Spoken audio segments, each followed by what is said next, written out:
Oi, pessoal, aqui é a Giovana Seconella, atual presidente da Associação dos Estudantes de Medicina do Mato Grosso do Sul, e é com muita alegria que a gente apresenta para vocês o curso Os Pilares para a Estabilidade durante a Graduação.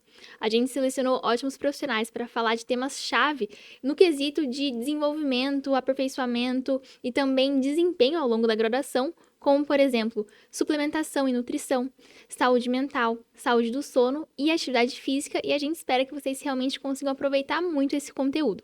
A gente gostaria de agradecer em especial o Estúdio Soa, que está apoiando a gente no desenvolvimento dessas gravações, e também um agradecimento especial a todos os profissionais que toparam estar com a gente, tiveram aí a disposição e a disponibilidade de tempo para levar esse projeto à frente. É com um grande abraço que eu me despeço.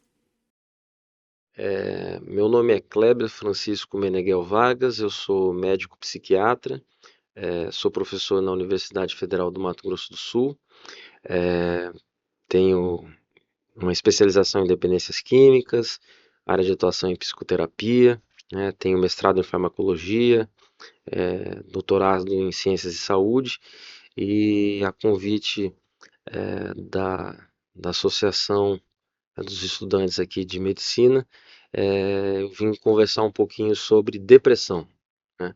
Então, a depressão é um transtorno de humor que já é reconhecido historicamente já desde da época do Hipócrates, né, o velho e bom Hipócrates na Grécia Antiga, onde na época se chamava melancolia, né, se dava o nome de melancolia, que tinha a ver com a teoria na época dos humores, né, que dizia que o excesso de bile negra, né, melan, que é negro em grego, seria a causa do paciente apresentar um quadro que já era bem descrito por Hipócrates, né? Se você pegar as descrições antigas, é basicamente a mesma descrição que nós fazemos nos dias atuais. Então, a primeira coisa que eu acho interessante a gente falar sobre depressão é que não é um fenômeno moderno. A gente tem descrições na Bíblia, em papiros, na Grécia Antiga, durante os séculos seguintes, né, de pessoas que sofriam, né, dessa doença. Em alguns momentos, em alguns períodos, né, pré-Hipócrates ou em alguns períodos, por exemplo, na Idade Média, começou-se a querer dar uma etiologia sobrenatural para a depressão, né? Como se fosse um castigo de deuses ou de Deus, ou possessões demoníacas. E infelizmente, em 2025, a gente ainda observa que algumas pessoas ainda têm essa ideia, né, de que a depressão ela acaba sendo falta de Deus. Canso de ouvir pacientes dizendo isso, me falam que é falta de Deus, ou que pior, que é uma fraqueza de caráter, que é uma falha do indivíduo, que a pessoa é fraca, que a pessoa tem pouca resiliência. E a neurociência hoje, ela mostra, né, a psiquiatria, os estudos científicos, os trabalhos de ponta, que um indivíduo que sofre de depressão na verdade, está acometido de uma doença que altera o funcionamento normal do cérebro.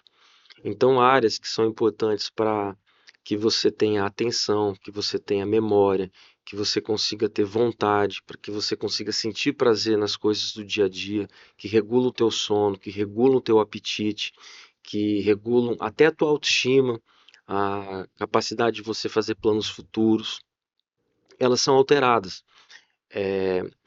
Tem várias teorias que tentam explicar isso. Fazendo um resumo, o que a gente acredita é que há uma necessidade, uma predisposição genética, biológica. Então a gente sabe que existem pessoas, famílias, né, que têm um- uma prevalência alta de depressão.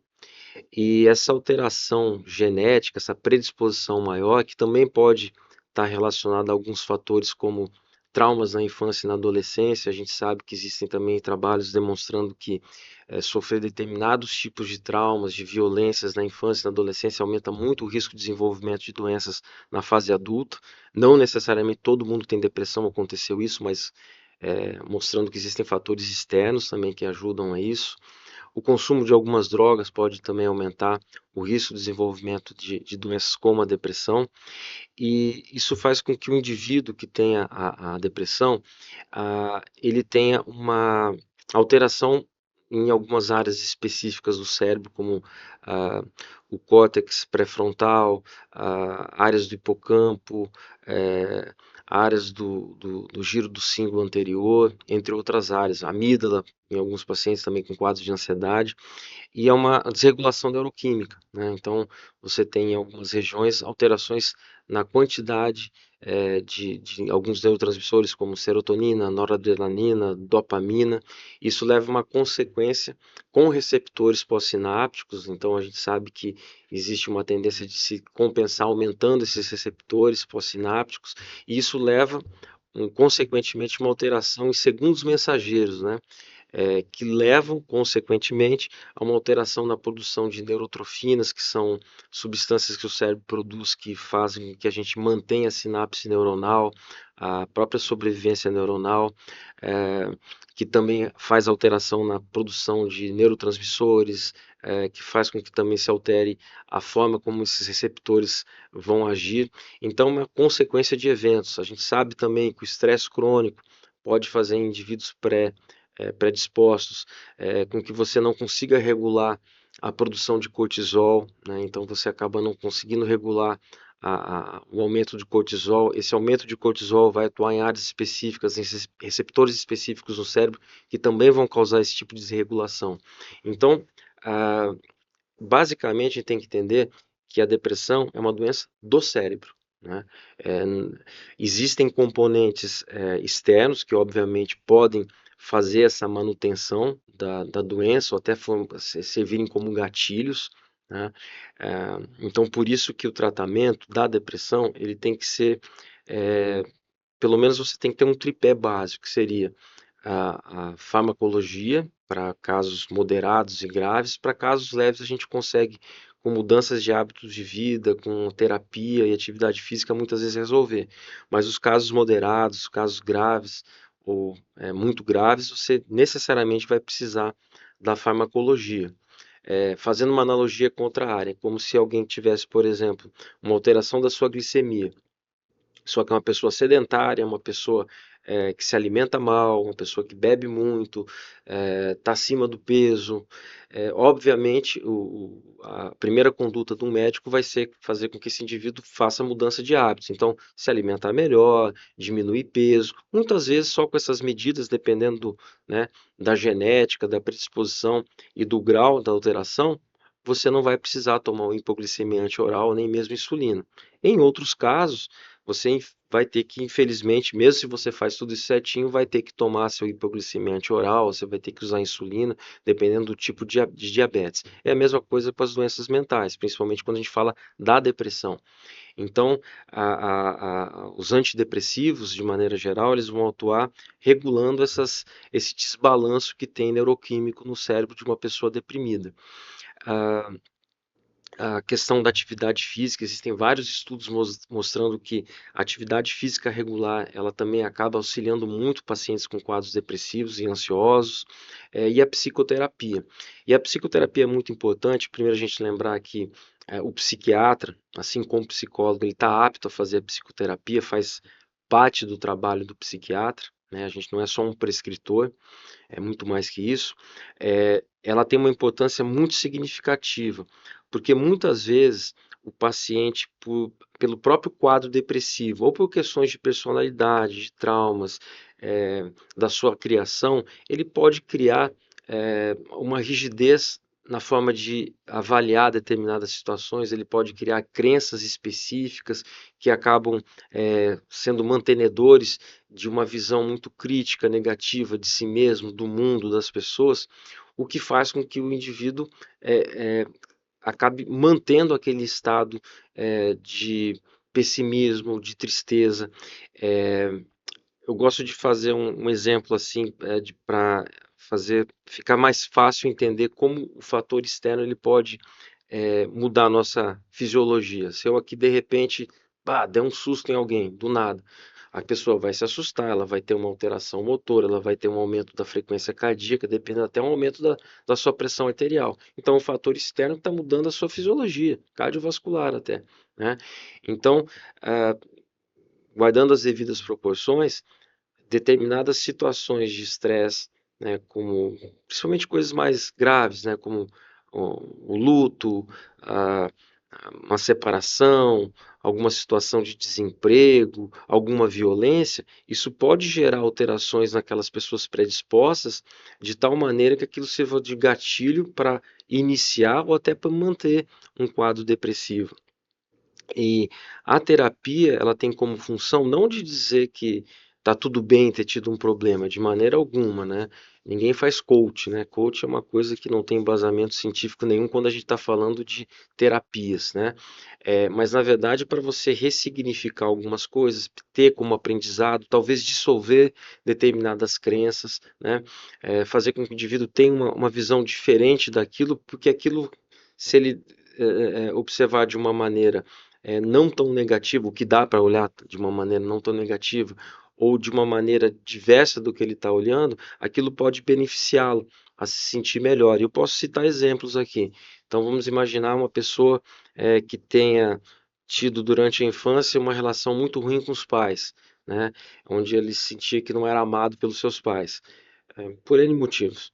Ele começa a ter, essa pessoa, uma crença de que ele não é amado, né? Já meus pais não me amam, pode ser que ninguém vai me amar, que a gente chamaria de crença de desamor.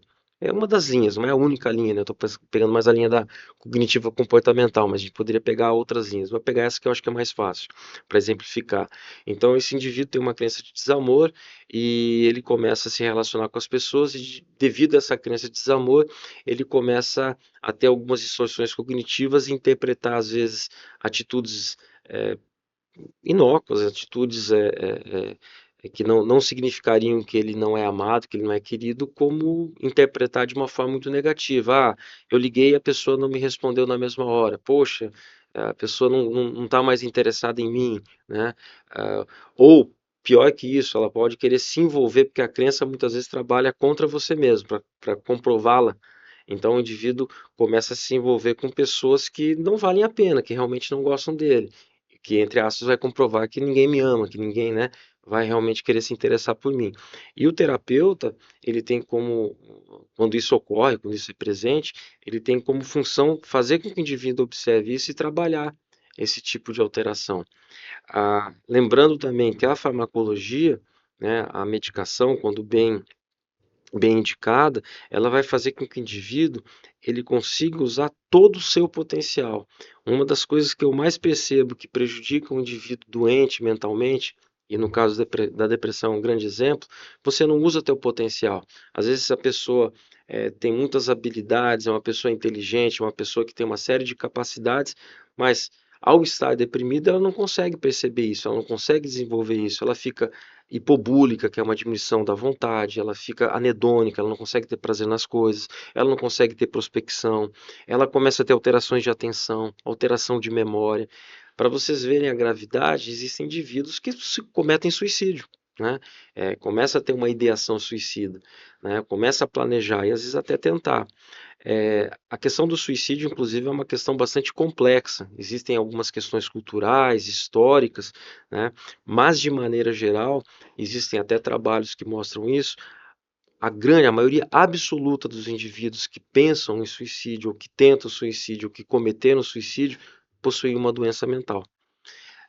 Até do ponto de vista biológico, né, evolutivo, a gente observa que é muito antinatural a pessoa não querer ter um instinto de sobrevivência. Você pegar uma minhoca que tem sistema ganglionar, você colocar ela no sol, ela vai fugir do sol porque ela sabe, ela vai sentir que aquilo vai fazer mal para ela, né? Isso que a gente está falando de um animalzinho que tem um sistema ganglionar, não é nem um sistema nervoso central. Se um ser humano, que teoricamente é o mais evoluído filogeneticamente, ele começa a ter esse tipo de ideia, claro, guardando questões muito específicas, né? Não é o tema daqui, não vou falar questões culturais, questões históricas, o que às vezes chamam também algumas situações de suicídio de balanço, né? Então a pessoa se suicida porque, por exemplo, está num prédio pegando fogo, ela se joga porque está sofrendo muito. Mas tirando essas exceções, a grande maioria dos indivíduos que tem esse tipo de ideia é um sintoma, né? Eu costumo muito falar para os pacientes que têm isso, olha, quando você melhorar, você não vai conseguir mais pensar desse jeito. Você vai até sentir um estranhamento ao ter pensado dessa maneira. E a grande maioria acaba tendo essa percepção. Nossa, como eu estava doente, eu pensava realmente que não valia a pena viver, né? Eu achava. E muitas vezes até tem uma coisa paradoxal. As pessoas dizem assim: eu não fiz aquilo para tentar me matar, eu não queria morrer, eu queria parar de sofrer. Mas naquele momento, a única maneira que eu conseguia observar que era possível parar de sofrer era não viver mais, né? Então, isso é muito importante lembrar, né? E quando voltando ao que eu tinha dito, a questão do potencial. Um indivíduo deprimido, ele, muito dificilmente ele vai conseguir trabalhar da maneira que ele poderia trabalhar, ele vai conseguir estudar da maneira que ele poderia estudar, ele vai conseguir conviver com as pessoas da maneira que ele poderia conviver. Lembrando que depressão não é sinônimo de tristeza. Um dos sintomas principais da depressão é o humor triste, mas não necessariamente é obrigatório você ter a tristeza. Existem pessoas que falam que não sentem tristeza, mas não têm vontade, não têm prazer em fazer as coisas e tem todas as outras alterações e podem estar deprimidas. Tem depressões com características muito ansiosas, tem depressões em que o paciente ele tem mais irritabilidade do que propriamente tristeza. Existem subtipos de depressão, então a mais característica, né, a mais clássica seria a melancólica, onde o indivíduo realmente tem aquela coisa da tristeza, da falta de vontade, da piora dos sintomas no início da manhã, com uma certa melhora ao longo do dia. Mas a gente tem a depressão atípica, por exemplo, em que o indivíduo, ao invés de ter um aumento da sonolência, perdão, uma diminuição da capacidade de dormir, tendo uma insônia, que classicamente é a insônia final, ele tem um contrário, ele tem uma hipersônia, ele tem um aumento da sua sonolência. Ao invés de ter classicamente uma diminuição do apetite, ele tem um aumento do apetite, ele tem uma certa reatividade de humor. Então, quando eventos positivos ocorrem, ele consegue momentaneamente se alegrar um pouco, né? E isso às vezes é mal entendido por algumas pessoas. Normalmente nessa depressão atípica existe uma sensação de peso no corpo, de dor corporal. Existem, inclusive, depressões que têm mais características somáticas, então o indivíduo tem mais dor física, isso é muito comum em idosos, principalmente, né? Perdas cognitivas, alteração de memória, que é uma das coisas que a gente sempre tem que investigar em paciente que tem é, queixa de alteração de memória, obviamente quadros demenciais, mas às vezes um quadro depressivo no idoso pode ter como característica alteração de memória. A gente tem a depressão bipolar, né, que é um tipo de depressão do indivíduo, ele tem que ser tratado de uma maneira diversa, que é do paciente da depressão unipolar, porque na verdade essa pessoa ela está numa fase, num episódio, uma fase depressiva, mas ela tem histórico de ter fases de hipomania ou mania, onde há um aumento da atividade motora, há uma certa euforia, irritabilidade, aumento da autoestima, associada a aumento de um comportamento mais de procurar prazer, de ter menos consequências sobre as coisas. Então, se o indivíduo ele tem episódios, é, fases em que você considera que ele teve hipomania ou mania e está atualmente com sintomas depressivos, o tipo de tratamento é um pouco diverso. Você vai ter que usar estabilizadores de humor, né? Você vai ter um cuidado maior com os antidepressivos, alguns você não vai poder utilizar, você vai buscar alguns estabilizadores de humor, como dependendo do tipo da bipolaridade, ah, o lítio, algum anticonvulsivante, ah, lamotrigina para fase depressiva, ou você pode usar até alguns antipsicóticos atípicos.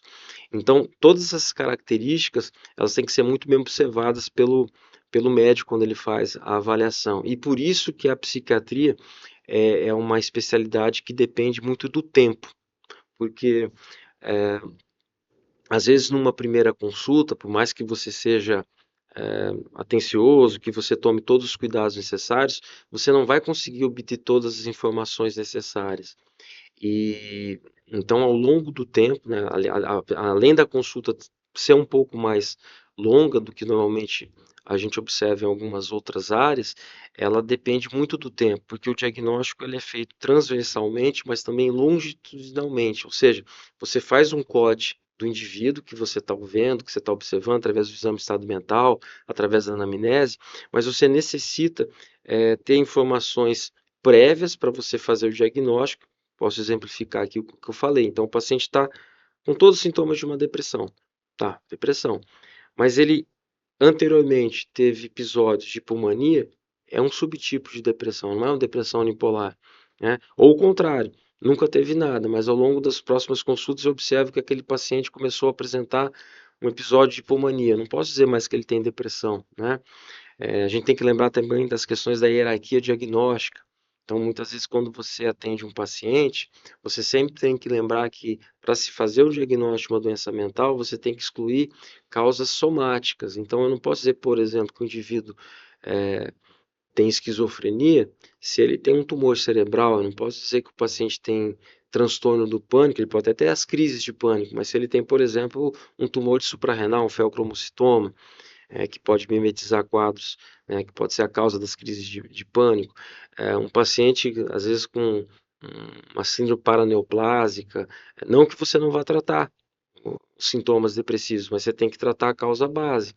Então, todos esses cuidados são necessários, até para você criar vínculo com o paciente, para ele poder falar algumas coisas que muitas vezes não são tão fáceis de uma pessoa falar. Eu digo que fazer uma consulta psiquiátrica, o paciente ele tem que ter também uma certa coragem no sentido de muitas vezes falar seus medos, falar coisas muito íntimas, às vezes com relação à sexualidade, a relação a uma ideação suicida, alguns sintomas que às vezes causam vergonha para a pessoa. Então, o psiquiatra tem que ter muita habilidade de fazer um bom vínculo para que ele consiga fazer com que o paciente se sinta à vontade para falar sobre todos esses temas. Muitas vezes é necessário você chamar acompanhantes para tirar alguns dados, para confirmar algumas informações.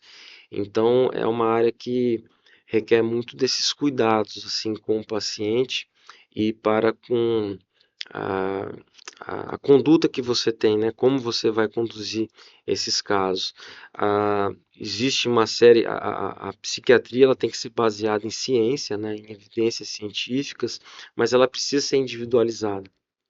É, não é um algoritmo, né? Mesmo a inteligência artificial, que a gente tem falado muito hoje em dia, que pode ajudar muito no diagnóstico, numa série de condutas, mas ela vai servir como um norteador, como uma bússola. Ela não vai ser a verdade única. Então, a- o psiquiatra ele tem que ter o médico de maneira geral, né? Essa habilidade de individualizar o tratamento. Então, quando eu vou escolher, por exemplo, um determinado fármaco para paciente depressivo, por que eu vou escolher um tricíclico e não um inibidor seletivo, ou ao contrário? Tem N fatores que vão fazer eu pensar nisso. Primeiro, o diagnóstico, a hipótese diagnóstica inicial, se esse indivíduo ele tem algum tipo de comorbidade clínica que vai impedir, por exemplo, que eu use uma determinada medicação ou outra. Então, vamos imaginar um paciente que tem prostatismo, eu vou tentar evitar tricíclico, vai piorar isso daí. Um paciente que tem uma constipação crônica grave, eu vou evitar tricíclico, porque isso vai piorar muito o quadro dele. O paciente já usou determinadas medicações, determinadas classes de medicação e não teve sucesso, eu vou tentar outro tipo de classe de medicação. O subtipo de depressão também vai fazer eu pensar em usar esse ou aquela medicação. Algum sintoma-alvo que eu busco. Então, um paciente que tem uma insônia muito importante, vai ser mais interessante usar uma medicação que cause sonolência, né? É, é, que para um pode ser efeito colateral, para que ele vai ser um efeito terapêutico. Então, essa habilidade é muito importante, inclusive indicar o tipo de terapia, né? Alguns pacientes vão se beneficiar da cognitiva comportamental, outras vão se beneficiar mais de uma eh, psicoterapia existencial, outros vão precisar de uma terapia mais de apoio, outros de orientação analítica, como mesmo da psicanálise. Então, essa habilidade também de indicar o tipo de terapia é muito importante para o tratamento do paciente. Com relação aos acadêmicos de medicina, né, já que é o público-alvo aqui que a gente está conversando, existem alguns trabalhos que mostram que os acadêmicos de medicina, como o médico, né, os profissionais de saúde, mas o médico principalmente, ele acaba tendo um risco maior que a população geral de desenvolvimento de depressão e ansiedade. E isso é, tenta se explicar, né? A gente não tem uma certeza absoluta, mas existem alguns fatores que parecem aumentar esse risco. A, a questão de muita cobrança, né, do médico, mas principalmente do estudante na fase da sua formação. Então, os acadêmicos de medicina muitas vezes têm que estudar por muitas horas, eles têm que passar por vários estágios, um período curto de tempo para conseguir estudar determinadas matérias, a pressão de muitas vezes até de familiares ou de outros colegas, um- uma cultura de competição que a gente observa cada vez mais acirrada entre os próprios alunos, ah, o medo da reprovação, o contato com o sofrimento, às vezes com uma idade, né, você vê acadêmico aí com 17 anos, 18 anos, muito novos, em tese ainda adolescentes, né, a gente só vira adulto aos 21, tendo que lidar com a dor alheia, tendo que lidar com a morte, e às vezes sem uma estrutura assim de maturidade suficiente para conseguir elaborar essas situações. Eh, Existe alguns estudos, inclusive eu fiz alguns anos atrás com uma residente, a Camila, um trabalho quase populacional. A gente pegou acadêmicos do primeiro ao sexto ano para avaliar a questão do consumo de drogas, listas e listas. E a gente surpreendeu que o consumo de drogas listas e listas é maior que na população brasileira e internacional, entre os acadêmicos de medicina. E isso foi corroborado com alguns outros trabalhos que mostram que os estudantes acabam bebendo de forma abusiva e consumindo drogas, o que aumenta também o risco, às vezes até não só drogas recreativas, né? A gente sabe hoje muito do consumo do que a gente chama de doping cognitivo, né? O uso de psicoestimulantes como a Ritalina, o metilfenidato, a lisdexanfetamina, no sentido de melhorar a performance, de estudar, fazer com que o paciente consiga ficar mais o estudante consiga ficar mais tempo acordado, melhorar sua atenção, o que causa um grande mal, porque isso pode gerar desde quadros de ansiedade, quadros depressivos depois do uso contínuo, crises de pânico, até sintomas psicóticos em pessoas que têm predisposição, e principalmente o uso contínuo de psicoestimulantes em pessoas que não têm transtorno de déficit de atenção e hiperatividade, ou comer compulsivo, que é uma outra indicação dessas drogas, você acaba fazendo uma hiperexcitação neuronal que provavelmente leva à morte neuronal. Então você acaba prejudicando muito mais do que se imagina, né, o cérebro de quem usa isso sem ter realmente uma indicação. Não acontece em quem não tem essa. Quem tem realmente indicação, porque realmente é um déficit dopaminérgico, então você acaba não fazendo uma hiperestimulação secundária a isso. Então, esses vários fatores, entre outros, provavelmente, né? Então a gente sabe muitas vezes que hoje, às vezes o paciente, o estudante de medicina, ele tem que se deslocar do seu estado, da sua família de origem, né? Às vezes nem tem uma base boa para ficar, tem condições muito adversas, não tem um apoio familiar como deveria. Tudo isso pode se explicar porque que o- os estudantes de medicina acabam tendo uma prevalência maior do que a população geral para quadros depressivos e ansiosos. No meio médico, seria pela pressão, pelo excesso de trabalho, excesso de plantões, tudo associado também à competitividade, a uma pressão social, a perda do status que o médico tem ao longo do tempo, uma série de coisas.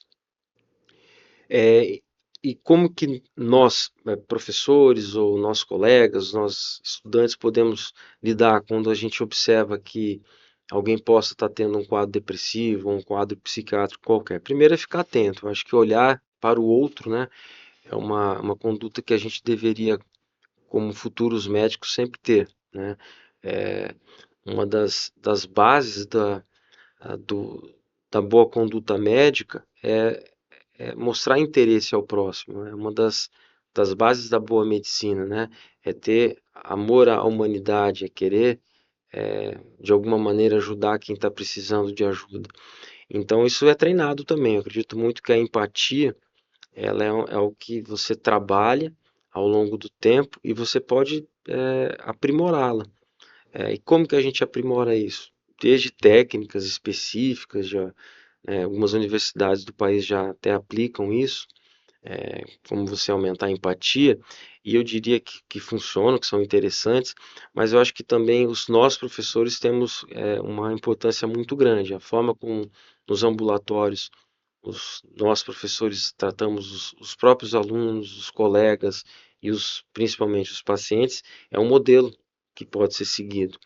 Então, tratar com respeito, com educação, mostrar interesse, Tudo isso eu acho que acaba servindo como modelo para que você repita. Eu acredito muito que a cultura é algo que ajuda a gente a ficar empático, né? Quantas vezes a gente não vê um filme e se emociona, né? É uma forma de colocar empatia, e de saber o que é empatia, né? Então, quando você vê um filme e se emociona, você está se colocando naquele lugar. Você sabe que aquilo não é real, uma ficção, mas você tenta se imaginar naquela situação, você tenta se colocar na situação daquela pessoa e você se emociona. Ler bons livros, né? Faz com que você entenda a mente, de certa maneira, né? Como que funciona o pensamento. Ler algumas obras, às vezes, é, são verdadeiras aulas de empatia, né? São verdadeiros compêndios que às vezes ensinam muito mais do que simplesmente ler uma coisa muito técnica. Então, eu vou dar um exemplo aqui de um livro que eu li recentemente e que eu inclusive estou indicando para os residentes. A gente faz uma roda de leitura de alguns livros ao longo da residência. A gente começou há pouco tempo isso, mas é uma forma também de da gente quase fazer uma psicoterapia em grupo e trabalhar questões da medicina, da mente humana, da empatia, que é Cartas para Minha Avó, da Djamila Ribeiro, que fala muito sobre a questão do machismo estrutural, do racismo estrutural, de uma mulher negra, de uma classe média baixa, que conquistou uma série de coisas, mas que sofreu muito preconceito. E ao ler esse livro, aquilo me impactou muito, porque eu tive talvez uma compreensão maior do que pessoas passam, né?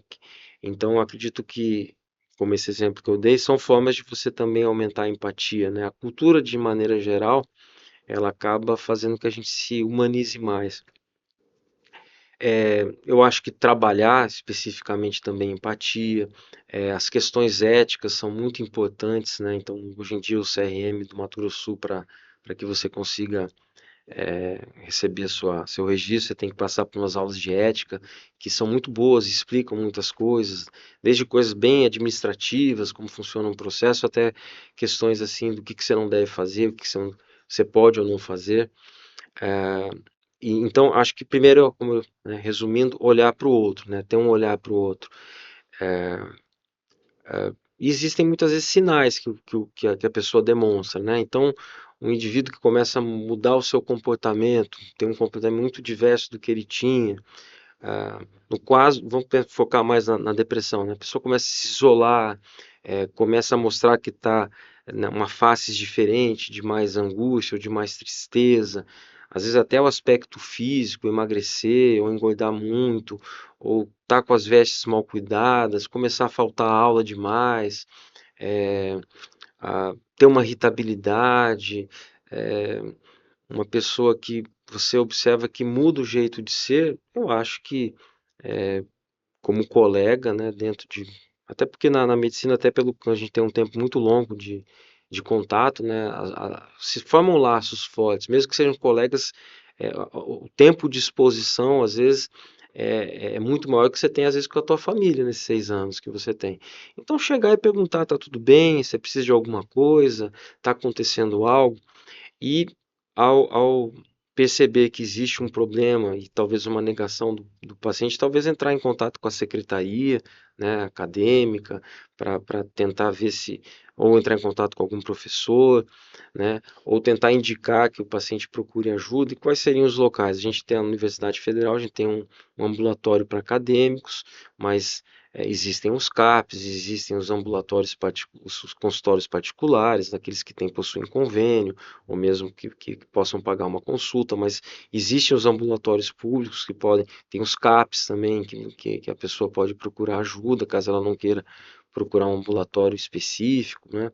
É, porque é a maneira que a gente tem de lidar, observar, fazer realmente uma consulta para avaliar a possibilidade de existir algum diagnóstico e, caso tenha, tratá-lo, né?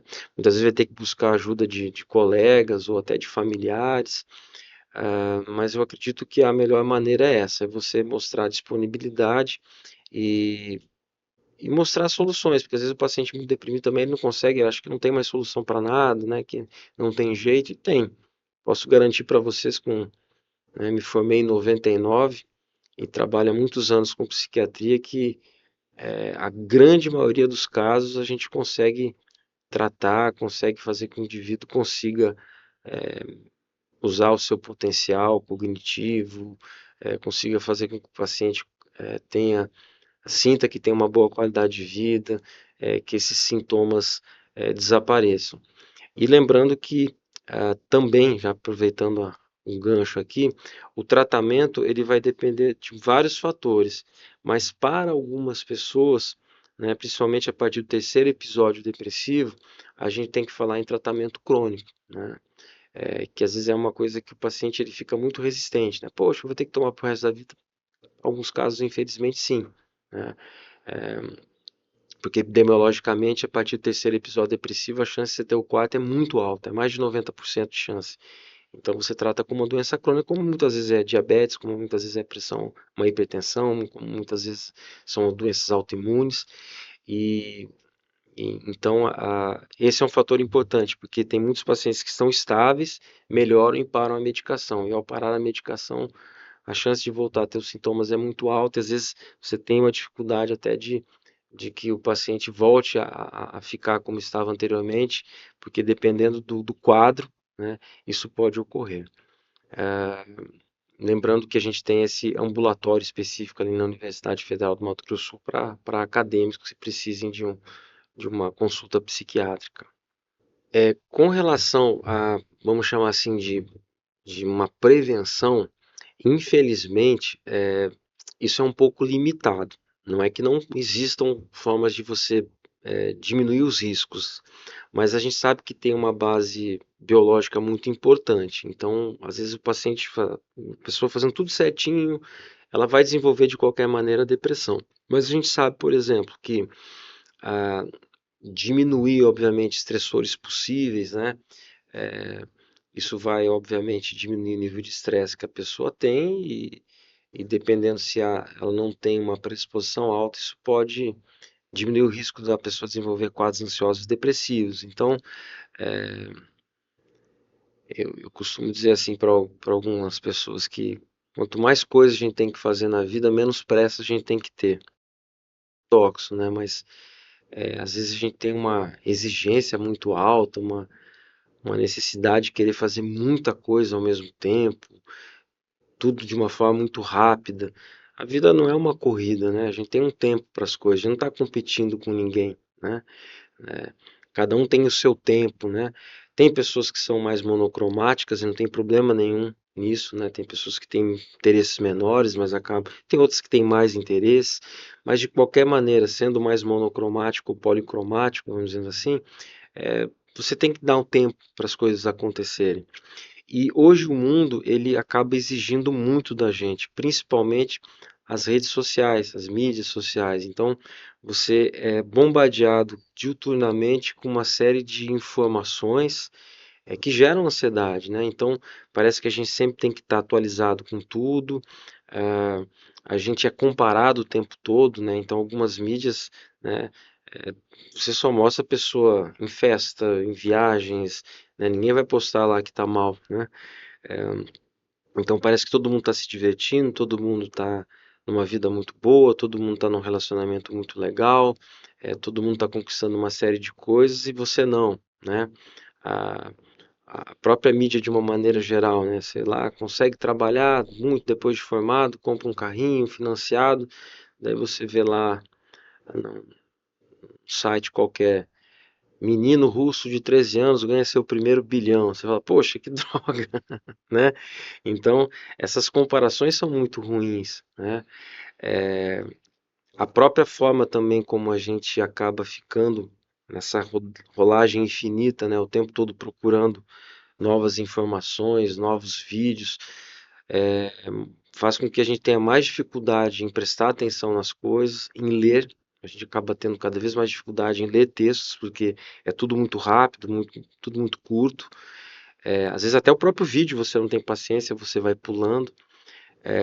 Isso acaba gerando ansiedade, isso acaba gerando dificuldade em prestar atenção, isso acaba diretamente prejudicando a tua capacidade de aprendizado, né? Então, não acho que a gente não tenha que ter mídias sociais, isso acho que é irreversível, mas a gente tem que ter um cuidado de como a gente utiliza isso. Desde o tempo que a gente usa, né? A gente lembra que no aparelho, a maioria dos aparelhos celulares tem um tempo de uso ali, né? Não raramente a gente vê que a pessoa diz que não tem tempo, às vezes, para fazer uma atividade física, ou para ler um livro, ou para ficar com, sei lá, com um filho, ou com um amigo, ou com um pai, e tem 6 horas de uso diário de rede social, de celular. Alguma coisa está errada nessa conta. Por mais que a gente saiba que se usa hoje para procurar informações, até como uma ferramenta de trabalho, muito dificilmente você vai ficar 6 ou 4 horas seguidas usando o celular para isso. Grande parte é para bobagem, né? Não tem problema também ter o momento da bobagem. Eu não acho que a gente tenha que só ler grandes obras ou só fazer coisas muito saudáveis. Eu acho que essa pressão também é ruim.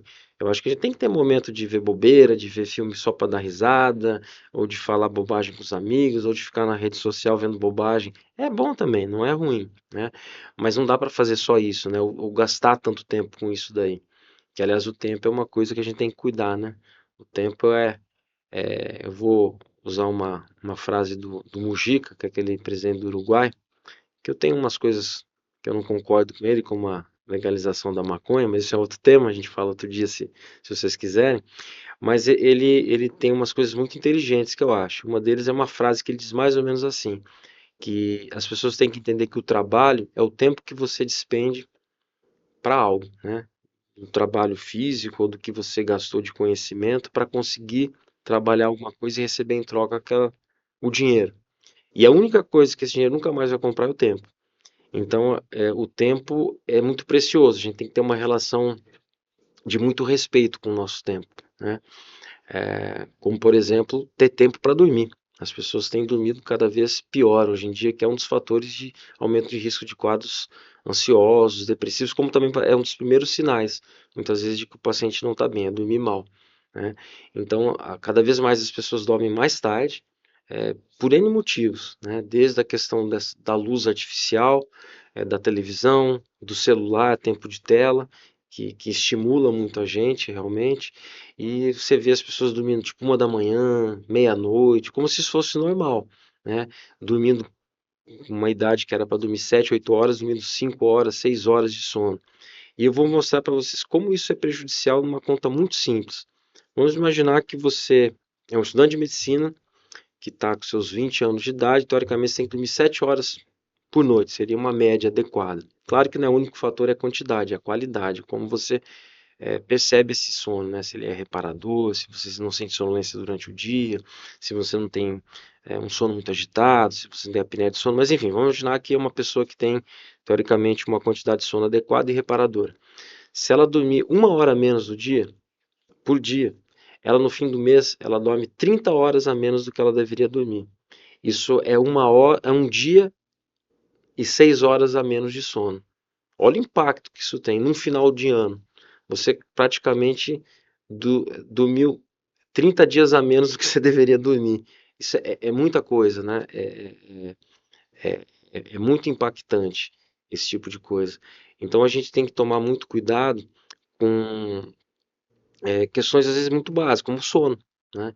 Então dormir bem, é, falando em prevenção, é um dos fatores que a gente tem que ajuda a cuidar, se alimentar bem, fazer atividade física regular. Atividade física deveria ser algo indicado, a não ser que exista, obviamente, uma contraindicação física, clínica, para todos os pacientes. Todos os pacientes. A gente tem vários estudos mostrando como a atividade física ela previne uma série de doenças e ela funciona como coadjuvante de tratamento para uma série de doenças. A não utilização de drogas ilícitas, obviamente, ela vai prevenir uma série de doenças, até pegando também um gancho aqui com relação à questão das bebidas, né? Então, por muito tempo se falou do vinho, que o vinho teria uma série de flavonoides que poderiam prevenir doenças cardiovasculares. A gente sabe hoje, com alguns estudos muito simples, que um copo de suco integral de uva tem os mesmos flavonoides que uma taça de vinho, sem os riscos que você tem do uso do álcool. Então, não existe o uso benéfico do álcool, né? E se você utilizar, tentar usar de forma moderada, ponderada, não fumar, não usar drogas ilícitas, obviamente também vai ajudar você a prevenir, buscar ajuda, né? Fazer terapia, não necessariamente você vai fazer só quando você tem uma doença. A terapia pode ser muito útil para te ajudar a resolver conflitos pessoais, ele pode ser muito útil para você, no caso de, né, dúvidas existenciais, é, em situações familiares, conjugais, relacionais, ele pode ser muito útil porque isso vai diminuir teu estresse. Ter lazer é importante, a gente, inclusive eu faço uma pergunta para meus pacientes, e muitos acham até engraçado, eu pergunto, você tem algum hobby? Você tem algum tipo de lazer? E as pessoas dizem, não, não tenho, né? E é importante a gente ter momentos para fazer algo pelo simples prazer de fazer, né? É, ter contato com a família, com os amigos. Tem uma pesquisa americana que mostrou que para idosos o maior fator para o indivíduo considerar que a sua vida tem uma boa qualidade, que surpreendentemente é mais até do que ter boa relação com a família, é ter amigos. O fator mais importante é ter amigos. Então, a questão das amizades é algo que pode te ajudar, talvez não a prevenir, mas talvez a te ajudar a passar por momentos difíceis. Talvez colocar numa, numa, talvez de uma forma diferente de avaliar determinados problemas que a gente passa na vida, né? Colocar numa uma visão talvez mais temporal. Será que esse problema que eu estou passando agora, ele é realmente tão importante a ponto de tirar toda a minha energia, me deixar tão estressado, tão cansado? Às vezes você vai ver que aquele problema daqui uma semana não é problema, então não é um problema tão importante. Claro, daqui um ano esse problema ainda é um problema. Esse é um problema, vai atrás e trabalha porque tem alguma coisa grave acontecendo. Mas situações pequenas, sabe? É, a gente também tem que trabalhar, eu acho que também a cultura da não violência. A gente vive num país onde tem uma cultura de violência grande. A gente confunde passividade com ser pacífico, são coisas diferentes, né?